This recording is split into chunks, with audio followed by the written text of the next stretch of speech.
गोकुळमध्ये नवीन अध्यक्ष निवडीचा निर्णय शुक्रवारी संचालक मंडळाच्या बैठकीत नवीन अध्यक्ष निवडला जाणार आहे। अरुण डोंगळे यांच्या राजीनाम्यानंतर ही निवड होत असून शशिकांत पाटील जोयकर यांचे नाव अध्यक्षपदासाठी जवळपास निश्चित मानले जाते। गोकुळचा अध्यक्ष कोण होणार याकडे संपूर्ण सहकार वर्तुळाचं लक्ष लागलंय। अखेर शुक्रवारी म्हणजेच दिनांक 30 रोजी दुपारी 3 वाजता गोकुळचा संचालक मंडळाची महत्त्वपूर्ण बैठक बोलवण्यात आली आहे।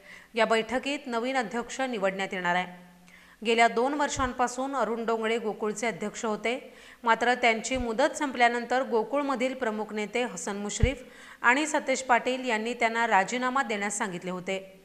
यानंतर 15 मे रोजी संचालक मंडळाची बैठकही झाली होती, मात्र डोंगळे यांनी त्यात उपस्थित न राहता राजीनामा देण्यास नकार दिला होता।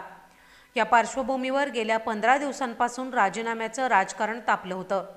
अखेर गुरुवारी 22 मे रोजी डोंगळे यांनी आपला राजीनामा सादर केला आणि संचालक मंडळानं तो एकमताने स्वीकारला। आता पुढील प्रक्रिया म्हणून हा राजीनामा विभागीय दुग्ध उपनिबंधक यांच्याकडे पाठवण्यात आला असून त्यांनी अध्यक्ष निवडीसाठी सहकार निवडणूक प्राधिकरणाकडे प्रस्ताव सादर केला आहे। शुक्रवारी होणाऱ्या बैठकीत राजकुमार पाटील हे पीठासीन अधिकारी असतील। विश्वसनीय सूत्रांच्या माहितीनुसार शशिकांत पाटील जोयकर यांचं नाव अध्यक्षपदासाठी जवळपास निश्चित मानलं जाते।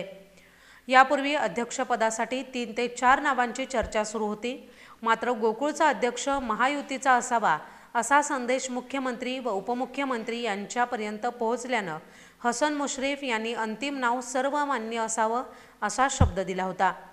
त्यामुळे शशिकांत पाटील जोयकर यांच्या नावावर एकमत झालं असल्याचं बोललं जातंय।